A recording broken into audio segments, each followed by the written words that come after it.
জামালপুরের মাদারগঞ্জে night cricket short pitch টুর্নামেন্টের final খেলা অনুষ্ঠিত হয়েছে।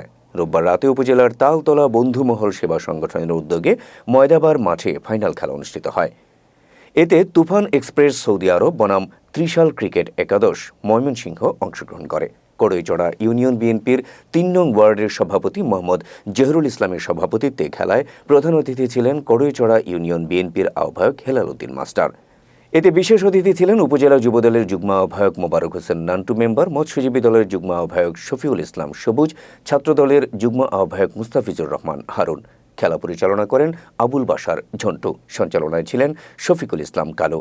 খেলায় ত্রিশাল ক্রিকেট একাদশ ময়মনসিংহকে হারিয়ে ফাইনালে চ্যাম্পিয়ন হয় তুফান এক্সপ্রেস সৌদি আরব। পরে বিজয়ী দলকে পুরস্কার হিসেবে একটি রেফ্রিজারেটর দেওয়া হয়।